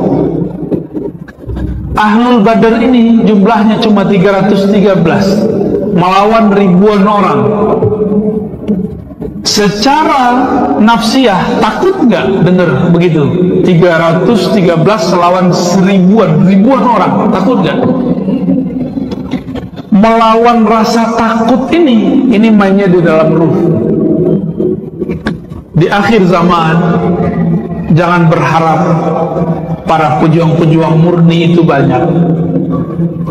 Nanti banyak pejuang-pejuang yang bergugur-guran, mundur di tengah jalan. Rusak karena adu domba, rusak karena kepentingan politik, rusak karena popularitas, rusak karena macam-macam. Gugur. Sisa nanti yang murni-murni, yang mereka saling mencintai sesama muslim, sesama mukmin, sesama muhsinin biruhillah, dengan kekuatan ruhullah, spirit dari Allah Subhanahu wa ta'ala, bukan karena kepentingan. Nih hati-hati, nih antum ngumpul, yuk kita buat koperasi, yuk taruh saham bagi, tunggu sebulan akan ada perpecahan, gak nyampe sebulan akan ada perpecahan. Dan itu sudah terjadi kemarin-kemarin. Apa hasil sekarang? Berlanjut gak koperasi-koperasi yang ada kemarin? Gak berlanjut. Kenapa? Karena terbersit di dalam hati kepentingan nafsiyah. Sedangkan 313 sahabat ini, di dalam diri mereka tidak ada lagi gejolak nafsiyah. Mereka tahan banting. Oleh karena itu, satu orang Allah lipat gandakan kekuatan rohaninya. Dalam hadis Bukhari, hadis Muslim disebutkan, sahabat ini, sahabat-sahabat 313, belum tangannya memukul, itu orang yang dipukul sudah jatuh duluan, dan terdengar bunyi pukulan dari atas. Saya ceritakan begini, oleh orang yang aku katanya bermanhaj ahli sunnah, manhaj sunnah dikatakan dongeng. Ya salam, ini ada Rasul, ada sahabat, masa nggak percaya? Kalau pada Rasul kita sebut mukjizat, pada sahabat kita sebut karamah, kenapa nggak percaya? Mempercayai mukjizat dan karamah adalah salah satu akidah ahlus sunnah wal jamaah. Nggak percaya? Mereka katakan cerita akhir zaman Ar-Razi adalah dongeng. Saya katakan teman-teman, ini bukan dongeng, ini ada dalam Sahih Bukhari. Ini hadisnya sahih. Maka Nabi bertanya kepada Jibril, Jibril, teman-temanmu malaikat yang ikut berperang saat perang Badar, itu siapa? Golongan mana? Ternyata malaikat itu banyak klannya. Banyak malaikat itu klannya. Contoh, orang yang suka baca Quran, suka ta'lim, itu akan hadir. Nih mak, siang ini hadir malaikat namanya kiram katibin. Kiram katibin, malaikat ilmu, malaikat Quran. Yang orang suka baca Quran, orang suka ngaji, suka mencari ilmu, itu di majelisnya akan hadir malaikat yang namanya kiram katibin. Ada di Quran, di hadis sudah disebutkan begitu. ma'a safaratil kiramil bararah, disebut juga safarah kiram bararah. Itu turun nama antum sekarang. Nggak lihat kan? Kalau melihat kabur, dikira hantu, dikira halu. Apa kata jawaban Jibril? Hei Muhammad, malaikat yang ikut berperang di zaman itu, sebagaimana sahabatmu yang ikut berperang adalah sahabat paling mulia, maka yang ikut berperang saat itu juga malaikat muqarrabin yang sangat mulia. Jadi satu orang ada malaikat yang menjaganya. Itu ahlul Badar. Bayangkan, puasa, belum makan minum, lawannya orang kenyang. Kalah tuh orang kenyang. Dan coba perhatikan, di zaman kita berpuasa, di zaman Talut juga sama. Belasan bahkan puluhan ribu tentara, kata Talut, jika kita ketemu sungai atau mata air, jangan kau minum banyak-banyak, tapi minumlah cuma seteguk, diambil pakai tangan, pakai jari. Apa kata tentara Talut? Susah amat sih jadi tentara Talut, diatur-atur, minum aja diatur-atur. Kabur mereka. Ada yang minum, kekenyangan, gak bangun-bangun, ketiduran di sekitar itu. Ada yang pulang balik. Yang bertahan, yang minum seteguk cuma 313 orang. Itu mereka pangkatnya. Kalau sekarang disebut wali, di zaman itu sudah sepangkat nabi. Cuma kan nggak disebutkan di Quran. Itu mereka nabi semua. Karena di zaman Rasulullah sudah tidak ada lagi nabi kecuali beliau, maka ahlul Badar cuma wali, sahabat Rasulullah SAW. Hatta Nabi Khidir statusnya sahabat Nabi, nggak lagi sebagai wali, nggak lagi sebagai nabi, ya, hanya sebagai wali Allah. Itu sebabnya Ibnu Hajar al-Asqalani, imam ahli sunnah, memasukkan Nabi Khidir sebagai sahabat Rasulullah sallallahu alaihi wasallam. Coba perhatikan teman-teman, Talut mempuasakan tentaranya 313, nggak minum dengan nafsu. Nabi Muhammad puasa beneran sama sahabatnya, jumlahnya sama, 313. Baru setelah itu berkembang tentara Rasulullah. 313 inilah yang berkembang, dari 313 jadi 1000, jadi 2000. Tapi yang inti 313. Di dalam diri mereka tidak ada lagi gejolak-gejolak nafsiyah yang berarti. Satu kali, ini Nabi sudah wafat.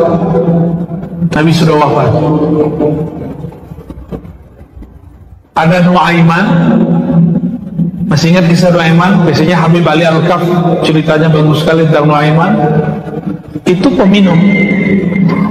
Lapor seseorang kepada Umar, ya Umar, ya Amirul Mukminin, itu pemabuk, bunuh aja kan lebih dari 3 kali. Apa kata Umar radhiyallahu ta'ala anhu? La, fa innahu yuhibbullah wa rasulah. Orang ini cinta Allah dan Rasulnya.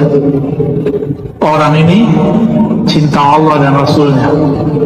Maka di situ Sayyidina Umar memandang orang bukan zahirnya, tapi memandang kalbunya. Bisa nggak antum ketemu orang pemabuk tapi nggak melihat zahirnya? Bisa nggak? Kalau bisa, berarti sudah mulai mengikuti jalan Sayyidina Umar. Melihat pemaksiat tapi nggak dilihat maksiatnya, lihat kebeningan kalbunya bahwa dia pengen benar. Nah, ikhwan akhwatillah, 17 Ramadan itu hari kemenangan 313 orang melawan orang kenyang. Maka boleh saya katakan puasa Ahlul Badar ini puasa ruhiyah. Dia nggak takut lagi kepada makhluk, dia cuma berharap kepada Khalik. Mereka yang disebut dengan Rabbaniyin, Samadaniyin, orang yang ruhnya dalam berpuasa hanya berkiblat kepada Allah Subhanahu wa Ta'ala. Ramadan seperti itulah yang kita perlukan. Ramadan yang dipenuhi dengan ihsan. Sebenarnya saya punya bentuk amalan. Kalau nanti teman-teman ini mau beramal selama bulan puasa, mulai dari bangun tidur sampai tidur kembali, dan itu yang sudah pernah saya alami dan saya jalani bertahun-tahun. Kalau mau nanti saya kasih ke panitia, disebut dengan suluk from home. Kalau ada kerja dari rumah, masa nggak ada berlatih rohani dari rumah? Betul tidak seefektif kalau ada pembimbing langsung, tapi ini lumayan efektif. 50% berefek ke dalam diri. Mulai dari bangun tidur sampai tidur lagi. Insya Allah nanti kita bagikan. Puasa itu punya rahasia, yang rahasianya nggak ada pada sholat, nggak ada pada sedekah, nggak ada pada zikir, nggak ada dibaca Quran. Kenapa? Karena Allah mengatakan dalam hadis qudsi, as-sawmu li wa ana ajzi bih. Hadis Sahih Bukhari Muslim. Puasa itu milikku. Nah, ini hampir setara kata beliau dengan ayat surah Al-Hajj ayat 26, wa tahhir baiti, sucikanlah baitku, rumahku. Jadi Allah menyebut dan memuliakan Ka'bah dan mengatakan itu rumahku. Tapi Allah butuh rumah enggak, Pak? Maksud rumah di situ adalah rumah tempat menyembahku. Tapi rumah tempat menyembah Allah itu benda. Benar ya? Benda hidup atau benda mati? Benda mati. Benda mati itu dia menjadi bernilai ketika ada orang yang sholat di dalamnya. Nah, tubuh ini dia punya riyadhah, punya amalan yang nggak bisa dilihat orang. Kalau saya sholat kelihatan nggak sama orang, baca Quran kedengeran sama orang, jalan ke masjid kelihatan sama orang. Kalau kita puasa nggak ngasih tahu orang, orang bakal tahu nggak? Istri kita nggak bakal tahu, pasangan kita nggak akan tahu, tetangga kita nggak tahu, bahkan mungkin ya apapun makhluk di sekitar kita nggak akan tahu kitanya lagi puasa atau bukan. Sampai kita bilang, maaf aku lagi puasa gitu. Tapi Nabi mengajarkan jangan ngaku puasa dalam bab sembarangan. Ngaku puasa itu kalau diajak berantem sama orang, insa bahu ahadun aw syatamahu falyaqul inni sha'im. Kalau ngaku puasa itu saat orang ngajak berantem, diajak berantem sama orang, berarti puasa itu yang dimaksud Rasulullah bukan sekedar puasa lapar dan haus, ada puasa emosi. Baik. Maka beliau mengatakan innana fuddila shaum lima'nayain. Puasa itu Allah tinggikan, Allah utamakan karena dua hal. Pertama, sirrun wa amalun batinun.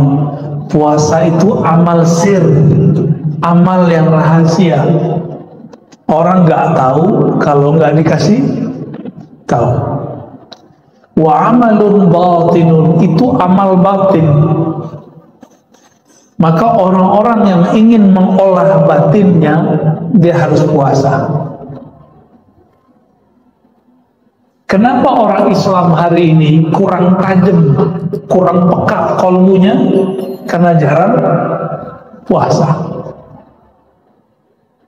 Firasatnya nggak bisa ditangkap. Kita dapat firasat, tapi kita nggak ngeh.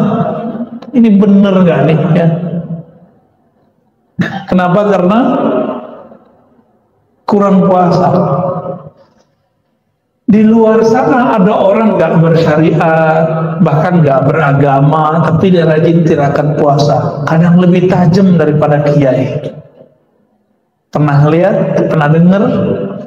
Itu bukan karena kenapa-kenapa, emang begitu. Dan itu pernah ditanyakan kepada Sayyidina Nabi Rasulullah SAW. Kenapa ada ahli kitab kok tajam firasatnya? Nabi mengatakan as-saum, karena puasa. Jadi puasa ini amal dahsyat, ya, bisa menutupi kesalahan. Makanya Nabi Adam dulu sujud 40 hari 40 malam, gak makan gak minum. Ada yang kuat begitu gak Pak? Tapi wajar, Nabi Adam tubuhnya tubuh surgawi, gak makan gak minum juga gak masalah 40 hari. Kita 4 jam udah langsung bingung ya, ini gak tahu nih nasi apa nih hari ini nih. Kebuli lagi? Bukan ya, membuli kali Pak. Syukran.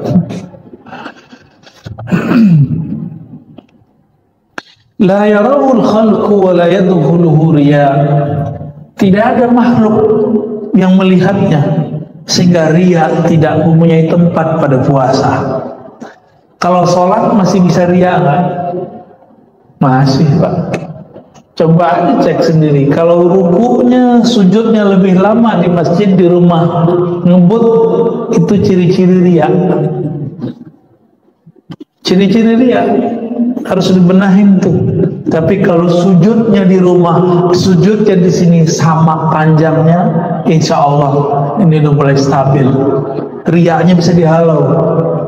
Riya ini kan perasaan dilihat orang. Perasaan dilihat orang beramal, namanya riya.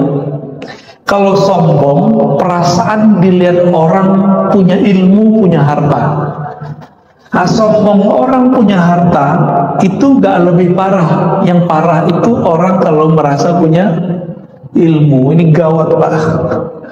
Kalau punya harta, sholat hilang rasanya. Tapi kalau orang punya ilmu, dia sujud pun kolbunya belum sujud. Kenapa? Karena dia merasa dirinya berilmu. Dia takbir, dirinya belum takbir, lidahnya udah takbir Allah yang maha besar, tapi dalam dirinya dia masih mengatakan ilmuku lebih besar, lebih banyak daripada imam. Nah, hati-hati tuh. Jadi beda riya sama sombong apa? Ini kita ulang-ulang Pak. Dulu awal ngaji di sini saya pernah jelasin itu. Sombong ru'yatun nafs, ru'yatul ilm. Sombong itu saya melihat diri, merasa diri saya berilmu, merasa diri saya wali, merasa diri saya ini orang soleh, merasa diri saya ini lebih dekat kepada sunnah Nabi daripada yang lain, lebih aswaja dari yang lain. Ini hati-hati nih, sombong itu. Kalau riya, merasa diri beramal. Karena merasa beramal, ingin dipandang orang. Maka yang paling sering kena riya ini pengurus masjid Pak. Hati-hati Pak pengurus ya. Yang lebih parah lagi pendiri masjid. Pendiri masjid ini gampang sekali setan mau menggugurkannya. Jadi setan tuh intai terus. Karena Allah itu ganti. Orang yang bangun masjid Allah bangunkan nanti surga. Allah bangunkan surga. Maka syaitan tuh nunggu supaya surga-surga yang sudah kita bangun itu, istana-istana yang sudah kita dapatkan itu, kita merobohkan kembali. Gimana caranya? Dia nunggu kita konflik. Bapak yang dulu bangun masjid ditunggu konflik dengan pengurus baru. Nanti kalau udah konflik, setan ngomong, kamu bilang dong, ini masjid kalau bukan karena kamu nggak jadi. Tunggu aja Pak, nanti setiap masjid orang akan ngomong begini. Bener nggak? Dan saya udah ketemu sering orang-orang yang cuma jasanya beberapa di masjid ngomong, kalau bukan karena saya masjid ini nggak jadi. Dia sudah punya istana di surga, langsung roboh. Roboh semua itu. Nauzubillah min dzalik. Maka pengurus masjid, pendiri masjid, tolong jangan ungkit-ungkit yang begini. Ya. Puasa dulu deh, ya, latihan puasa. Yang kedua, annahu qahrun li'aduwillah. Sesungguhnya puasa itu bisa melemahkan musuh-musuh Allah. Qahrun ini kan secara bahasa artinya bisa memaksa, melawan, cuma bisa puasa. Jadi kalau ada orang nanya, Ustaz, ada nggak zikir melemahkan syahwat? Nggak ada, yang ada cuma puasa. Kok begitu? Jadi kalau antum nih baca Quran, khataman, zikir 1000-an, mata masih bisa jalalatan, Pak. Serius, syahwat pernah menjadi-jadi. Karena zikir mazakar itu beda tipis saja, za'mazi. Serius. Maka kiai itu banyak istrinya, wajar. Zikirnya kuat, yang satu lagi kuat juga. Obatnya cuma satu, saum, puasa. Ini PR kita semua, PR saya juga. Ya. Li'anna wasilatal aduwwi syahawat. Ya. Kenapa? Jadi perangkat senjata bom atau nuklirnya setan itu yang paling dahsyat itu namanya syahwat. Ya, syahwat ini keinginan rendah. Jadi kita ini nggak ada yang selamat, Pak. Saya apalagi tiap hari ketemu yang macam-macam, Pak. Ya, mulai dari jamaah yang begini sampai begitu setiap hari. Godaan saya lebih kencang dari Bapak. Jangan dikira saya selamat. Enggak, saya nggak selamat. Kalau Allah nggak bantu saya nggak selamat. Maka mohon doanya, semoga saya selamat. Amin. Rabbal alamin. Dan kita juga doakan Bapak Ibu ya, semoga selamat juga. Ini berat persoalan ini. Dulu Barsisa lewat karena masalah ini. Ya. Barsisa lewat di Sahih Bukhari kan disebutkan itu persoalan ini. Tapi ada juga seorang perempuan yang sering kita lihat, mungkin kita jijik kalau ngeliat begitu. Perempuan bari, ya. Perempuan pelacur, PSK, Allah ampuni, bukan karena dia ngapa-ngapain, tapi cuma karena ngasih. Nah begitu. Jadi agama itu gampang-gampang susah. Dosa besar. Tapi kalau mau diampuni, gampang sekali jalannya. Maka saya katakan kepada diri saya, kepada kita semua, kepada semua para pendosa, semua kita ini pendosa, jangan putus asa dari rahmat Allah. Siapa tahu dengan amal sedikit Allah angkat kita. Jadi kadang-kadang ada amal yang orang gak sangka-sangka, karena amal itu Allah angkat dia jadi waliullah. Kalau versi kita nih, perempuan yang tadi pelacur itu Allah ampuni dan dijadikan kekasih Allah cuma dengan ngasih si guguk. Lah sekarang ada ustadz katanya mau nabrak anjing, Pak. Jadi wali nggak tuh? Jadi wali Allah apa wali setan?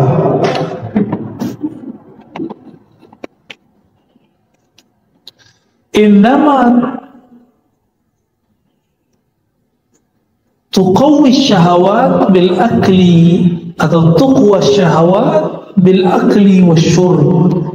Syahwat itu hanya bisa dikuatkan dengan makan dan minum. Benar ya? Iya. Wah, jujur aja lah Pak ya. Dulu kawan-kawan kita yang ya, jadi ustaz-ustaz ini punya rahasia nih saya sebutin ya. Itu kalau ngomong ketemu Pak, gak ngomongelin ilmu, itu makan tiap hari. Jadi para ustaz kiai itu kalau ketemu, kalau diawali dia ngomongin kasyafat, kasyaf langit. Kalau dia kiai ahli ilmu biasa ngomongin syahwat, urusan poligami. Nih, serius nggak Bapak ya? Serius. Terus kalau istrinya banyak gimana? Ngomongin syarabat, apa obat penguat. Makanya kiai-kiai itu kalau udah ketemu, aduh ngomongin obat kuat mulu Pak. Kalau yang banyak posnya ya, maaf ya Pak Kiai. Madamat ardu syahawat mukhassabah fasyayatinu yataraddaduna ila dhalikal mar'a. Selama lahannya syahwat ini disuburkan dengan makan dan minum, maka setan pun gampang nyangkulnya. Gampang setan nyangkulnya. Wa yatruku syahwat wa yutraku syahwat tudiku alaihimul masalik. Jadi dengan meninggalkan syahwat, mengurangi makan dan minum, ini bisa melemahkan darah. Jadi ternyata syaitan itu mengalir di darah, benar ya? Jadi orang kesurupan sama orang kesyahwatan itu lebih gawat orang syahwat. Kesurupan tinggal dibacain dikit sadar Pak. Nggak usah dibacain, kasih aja tuh apa bawang putih, kasih ke hidungnya sadar itu Pak. Ya, balik lagi kesadaran dia itu, nggak usah dibacain aneh-aneh. Ya, nggak bisa kasih tai kucing Mbak. Pasti sadar itu, kabur itu ya. Itu versi teman saya itu, versi jalan lain. Tapi kalau dulu kita dapat pakai bawang putih yang baunya keras, sembuh. Tapi kalau orang syahwat dikasih bawang putih tambah kuat Pak syahwatnya. Malah itu penguat ya. Kalau orang makan, minum, bahkan olahraga, orang kalau makan, minum, olahraga, lengkap sudah, syahwatnya berlipat. Karena hormon bahagianya masuk. Kalau makan minum dong paling penyakit, tapi kalau makan minum olahraga, waduh masya Allah. Apa yang terjadi? Darahnya kuat, uratnya kuat, ototnya kuat. Wah, semangat itu menjadi senjata luar biasa bagi setan. Ya, maka jalur pintas untuk mengatasi itu cuma puasa. Jadi puasa itu bekamnya setan. Jadi hijamahnya syayatin puasa, hijamahnya darah buang darahnya. Maka bapak-bapak yang kolesterol, coba kalau mau hijamah kurangi dulu konsumsi obat pengencer darah. Ya, minum jamu yang dianjurkan oleh ahli herbal baru dibuang Pak. Itu cuma bisa dibuang, nggak bisa diapa-apain. Ngapain darah disimpan-simpan di badan kalau kotor? Buang aja. Maka Nabi SAW ketika dimi'rajkan ke langit, beliau dipesani oleh Jibril, "Hai Muhammad, ihtajim. Hai Muhammad, berhijamahlah engkau, berbekamlah.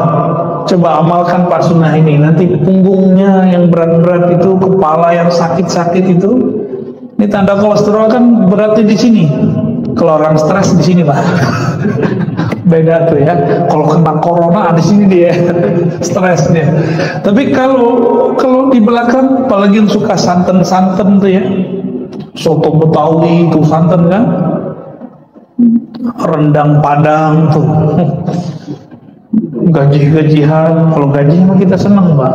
Kalau gaji yang itu tuh, itu cuma bisa dibuang, buang aja. Orang barat kan nggak punya pengobatan alam, dia dicabut-cabut gitu darahnya, nggak ada. Pijit kan nggak ada, puntur nggak ada. Mereka mainnya ngobatin darah. Kalau kita jalur pintas, buang darahnya. Sama, as-saumu hijamatus syayatin. Jadi ini boleh kita sebut sebagai sebuah istilah. Puasa itu hijamah, mengeluarkan syaitan, melemahkan syaitan. Ya, mau nggak ngelemahin syaitan? Ya kalau nggak sempat Senin Kemis dan puasa Daud, minimal puasa 3 hari dalam sebulan. Ya jatah badan itu Pak. Nah, mengenai puasa nanti dia sebutkan di sini beberapa anjuran ya. Yustahabus sahur wa ta'khiruhu. Dianjurkan sahur dan diakhirkan. Ini kita banyak orang awam ngomong saya nggak sahur, tapi dia ternyata makan minum itu sahur Pak. Saya cuma makan kurma, lah itu mas sahur. Jadi sahur itu nggak mesti nasi. Cuma orang Indonesia sahur mesti nasi, enggak. Ini sahur sehat kalau mau konsumsi kurma aja atau pisang, udah itu aja konsumsi, jangan banyak-banyak makannya. Katanya mau melemahkan setan. Terus ketika berbuka jangan langsung minum teh, air putih dulu nih, ini dulu minum. Nah, ini perintah Nabi. Terus kurma. Tapi saya yakin tubuhnya orang Indonesia lebih cocok dengan buah-buahan Indonesia. Meskipun kurma dianjurkan, kita ambillah kurma 1. Kita makan, ngikutin sunnah Nabi. Karena Nabi berbuka dengan kurma. Seandainya Nabi dulu ada di Karawaci, kira-kira gimana Pak? Dulu gak ada impor-impor kurma. Kira-kira pakai apa Nabi bukanya? Paling pakai pisang. Apalagi kira-kira buah-buah seger yang gak asam di perut, cari aja. Kalau pisang kan ada yang asam, ada yang enggak ya. Kalau kita bukanya asam Pak. Coba dicari aja itu. Sebenarnya pisang tertentu tinggal direbus, makan, direbus diungkep. Nah, saya yakin itu lebih cocok bagi orang Indonesia. Jadi jangan ngotot juga, Ustaz harus kurma. Loh, ente bayangin, di zaman dulu Islam baru masuk ke negeri ini, belum ada namanya impor-impor kurma. Orang buka pakai apa? Maksudnya pakai buah seger. Jadi kolak nanti Pak, tunggu ya, ini udah nafsu aja nih kalau udah melihat macam-macam. Udah begitu sholat dulu, nanti baru mau makan kolak, mau makan apa tadi, mau minum teh. Kayaknya nggak seger kalau nggak minum teh dingin. Nanti itu ya, selesai dulu sholat.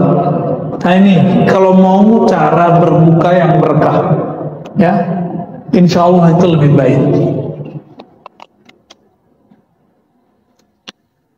Wa ta'jilul iftar wa yaftura 'ala tamar, ya, mendahulukan berbuka dan berbuka dengan tamar. Nah, ini karena tamar kurma itu dulu paling mudah ya. Wa yustahabbul jawd fi Ramadan wa fi'lul ma'ruf wa qasratus sadaqah iktidaan bi Rasulillah. Dianjurkan di bulan Ramadan, kalau kita sudah biasa dermawan, di bulan Ramadan dermawannya naik berkali lipat. Jadi jangan pelit bulan Ramadan, banyak-banyakin. Kenapa? Karena Nabi kalau bulan Ramadan itu duit masuk itu keluarnya secepat masuk. Masuk keluar. Wah, starter kita gimana? Nah, masih bilang gimana? Matematikanya masih matematika insan, belum matematika ilahiyah. Ya. Wa yustahabbu dirasatul Quran wa al-i'tikaf fi Ramadan. Dianjurkan dirasah. Dirasah di sini bisa artinya belajar Quran, bisa diartikan tilawatul Quran. Lalu i'tikaf di akhir ya. Tapi saya menganjurkan amalan yang paling afdal itu bukan banyak khatam Quran, tapi kita membaca Quran, kalbu kita merasa terkoneksi, terhubung kepada yang menurunkan Al-Quran.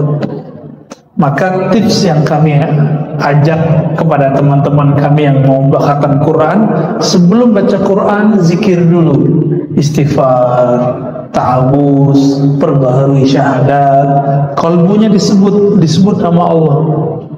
Ya Rahman, Ya Rahim, apa nama Allah yang kita kenal. Kira-kira sudah tenang, baru kita baca Al-Quran. Nanti pas baca Quran ada muncul sedikit saja di dalam hati rasa malal. Apa arti malal? Bosan. Berhenti dulu Pak, taruh lagi Qurannya, zikir lagi. Atau sholat 2 rakaat. Selesai Assalamualaikum, zikir sebentar, tenangkan diri, yakinkan bahwa Allah yang menurut Quran itu memandang kita, dan betapa ridho dan senangnya Allah. Risalah-risalah cintanya yang bernama Quran dibaca oleh hambanya. Rasa itu muncul, baru baca Quran lagi. Begitu Pak terus.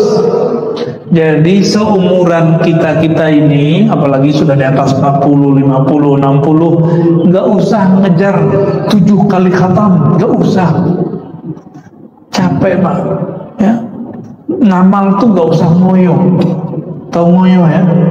Nggak usah terlalu maksa diri. La ikraha fid din itu tidak hanya persoalan maksa orang masuk Islam, tapi la ikraha fid din kalau versi kita tidak ada namanya pemaksaan dalam beramal. Itu juga bisa diartikan ke arah sana, walaupun penafsirannya penafsiran jauh. Jadi coba nanti gunakan metode ini, tilawah ma'az zikir namanya, membaca yang dikolaborasikan dengan zikir. Intinya Quran, ingat Allah bukan? Lalu ada orang baca Quran gak ingat Allah, afdal gak baca Qurannya? Enggak. Maka di saat orang lagi begitu, afdalul zikri la ilaha illallah, zikirnya afdal adalah la ilaha illallah. Kalau zikir la ilahnya sudah nancap di kolbunya, qaulus sabit, baru kembali ke Quran lagi. Lalai lagi kolbunya, balik lagi ke zikir, sholat 2 rakaat, begitu. Mau ngamalin begitu. Jadi nggak usah terlalu buru-buru baca Quran, yang santai aja. Ya, mau Pak begitu. Jadi Ustadz saya ikut komunitas ini, komunitas itu. Udah, ini komunitas buat diri sendiri, jadi komunitas diri sendiri. Kapan kita akan bisa mengatur diri kita sendiri Pak? Kenapa khatam Quran aja harus pakai komunitas? Ya, tanda kita lemah. Makanya Sayyidina Ibrahim Al-Khalil alaihissalam, beliau itu disebut Allah umat. Dia sendiri tapi disebut umat. Kita banyak mungkin belum disebut umat karena kita lemah. Beliau sendiri bisa mempengaruhi orang sekampung, senegeri. Kita untuk mempengaruhi diri sendiri aja nggak bisa. Ntar gimana kalau sakaratul maut datang sakarat, apa arti sakarat? Mabuk. Kalau nggak bisa mengendalikan diri, lewat Pak, su'ul khotimah. Maka sebelum itu terjadi, latihan mabuk capek, mabuk bosan, ya. Jadi kita berharap jangan kejut-kejutan kalau beramal, santai aja ya. Ala bi dzikrillah tatma'innul qulub. Ketahui hanya dengan zikrullah. Quran kan zikrullah, tapi kok buru-buru. Kalau baca Quran mestinya tenang, tapi banyak orang baca Quran kok malah tambah galau, mikirin khataman, ya.